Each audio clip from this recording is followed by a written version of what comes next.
আমি তোমাদের আগেও বলেছি, আবারও বলছি, তোমাদের বৌদি টায়ার্ড হয়ে গেছে।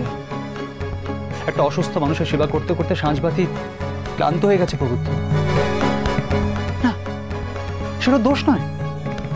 ওর দোষটা কি জানো? ও সেটা স্বীকার করতে চায় না, সবসময় মহান হতে চায়। অথচ একটু আগে শুনলে, তোমাদের কাছে বলবো কত অভিযোগ আমার সম্পর্কে, শুনলে তো? স্পষ্ট করে বললো একটা মানুষ, ওরা মন বলে কিছু আছে। এগুলো থেকে পরিষ্কার বোঝা যাচ্ছে সাঁঝবাতির এখানে থাকতে দম আটকে আসছে। কিন্তু আমার কথা হচ্ছে প্রবুদ্ধ, তারপরেও সাঁঝবাতি কেন এখানে পড়ে আছে? দাদা ভাই, তুমি এটা কি বলছো বলো তো? যা সত্যি সেটা বলতে বা শুনতে তোমাদের খারাপ লাগতে পারে,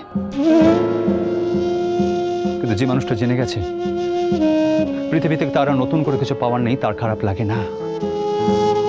যেটা সত্যি সেটা বলতে তার খারাপ লাগে না প্রবুদ্ধ। দাদা ভাই, তুমি এই কথাটা সাঁঝবাতি দিকে বলতে পারলে? এই মানুষটা তোমার জন্য কি করেনি বলো তো? একা নিজের হাতে এই সংসারটাকে সামলেছে। মনের কষ্ট দুঃখ সব নিজের মনে চেপে রেখে সবার সাথে হেসে খেলে বেরিয়েছে। সব ঝুঁকি একা সামলেছে। সত্যি দাদা ভাই, আমি না সাঁঝবাতি দিদির মতন আরেকজন মানুষকে দেখিনি। আর আজ তুমি সাঁঝবাতি দিদিকে এটা বলতে পারলে? না না নীলু, নীলু, আমি কেউ না।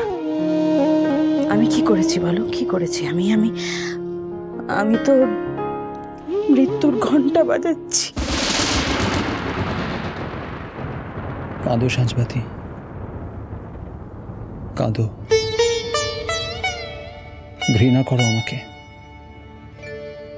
ঘৃণা করে অনেক দূরে চলে যাও। তাহলে অন্তত যে দিনটা আমার সামনে ঘনিয়ে আসছে, আমি ভেতরে ভেতরে বুঝতে পারছি সেই দিনটাই তুমি কষ্ট কম পাবে। তুমি একটু হলেও কষ্ট কম পাবে। আর তো কোনোভাবে তোমার কষ্ট কমাতে পারতাম না। তার থেকে এই ভালো সাঁঝ, আমি চলে যাবার আগে তুমি আমাকে ঘৃণা করলে, আমার উপর রাগ করলে, অভিমান করলে, আমার দিক থেকে তোমার মনটা একটু হলেও সরবে। আমি তো এটাই চাই সাঁঝ, এইটাই চাই। আমি তো কল্পনা করতেও ভয় পাই আমার না থাকার খবর তোমাকে ঠিক কিভাবে ছিঁড়ে খুঁড়ে শেষ করে দেবে। জীবন থাকতে তো কিছুই করতে পারলাম না তোমার জন্য, মরে গিয়েও তোমাকে এত কষ্ট দেব?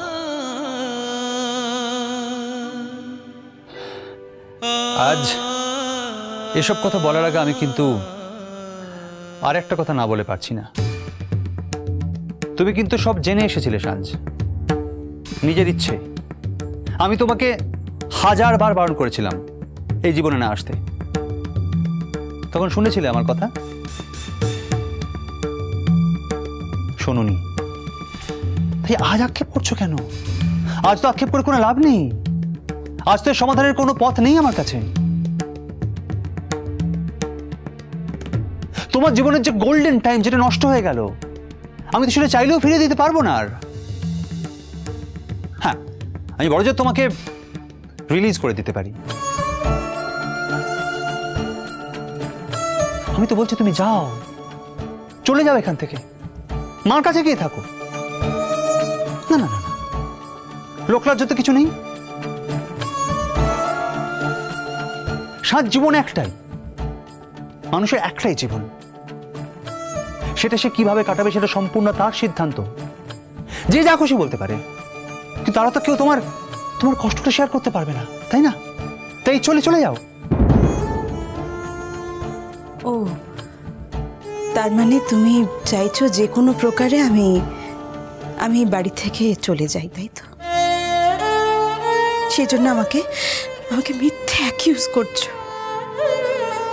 দাদাভাই, তোমাদের কি হয়েছে বলো তো? কি হয়েছে? সত্যি বলছি, যেই কাপলকে দেখে এতদিন আমরা the perfect couple, role model ভাবতাম, তারাই যদি আজকে এরকম করে তাহলে এই তো নীলু, দেখো না, এইটাই তো পাওনা ছিল আমার, এইটুকু পাওয়াই বাকি ছিল এই মানুষটার থেকে।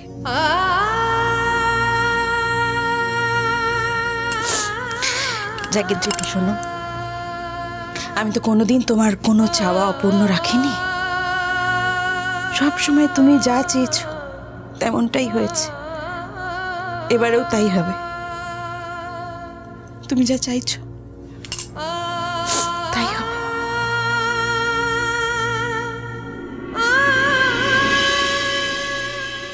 দেখেছো সাঁঝবাতি, আমি কিরকম সাকসেসফুল। যে এক মুহূর্তের জন্য আমায় ছেড়ে যাওয়ার কথা ভাবতে পারতো না, সে এখন বরাবরের মতো ছেড়ে যাওয়ার কথা ভাবতে পারছে। তুমি তাই করো সাঁঝ, তুমি বাঁচো, তুমি চলে যাও, আমার থেকে দূরে চলে যাও, তুমি একটু ভালো থেকো সাঁঝ।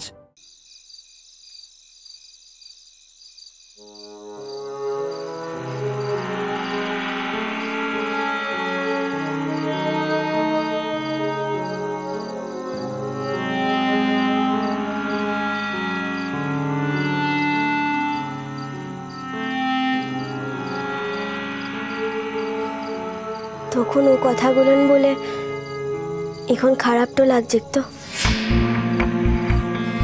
কি দরকার তো ছিল রে, লা বললেও তো পারতিস।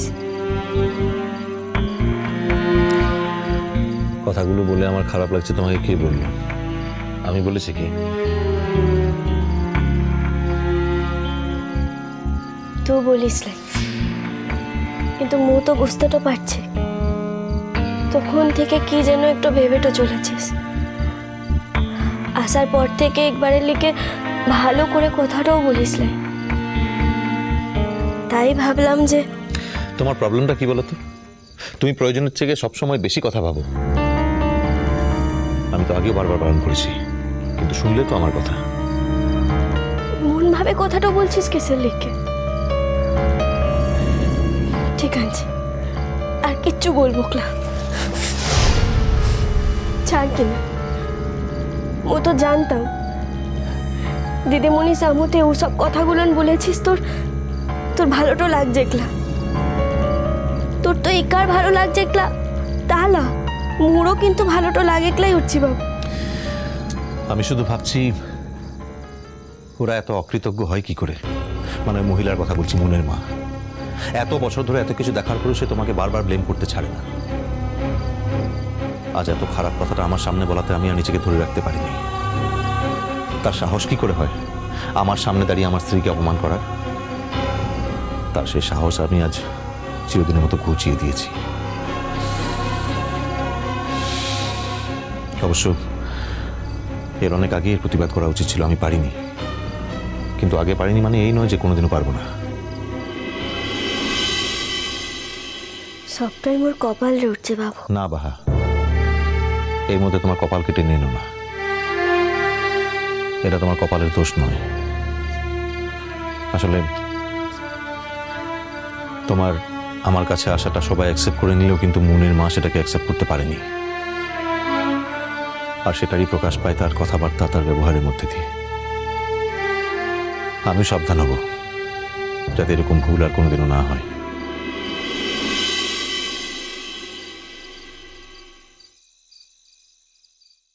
ওকে আটকেও নেমেজ কেমনই, আমি ওকে যেতে বলেছি। একটা অসুস্থ মানুষের সঙ্গে থাকতে থাকতে ও টায়ার্ড হয়ে গেছে। খবরদার ধৃতি, অনেক অন্যায় করেছো তুমি আমার উপর, অনেক অন্যায় করেছো। আমি আর কিন্তু তোমার অন্যায় বরদাস্ত করব না। ওর চোখ মুখের অবস্থা দেখো, তারপরে ওর সঙ্গে তোমার এরকমভাবে কথা বলতে খারাপ লাগে না? না লাগে না। মিষ্টি কুটুম মিষ্টি কুটুম মিষ্টি কুটুম।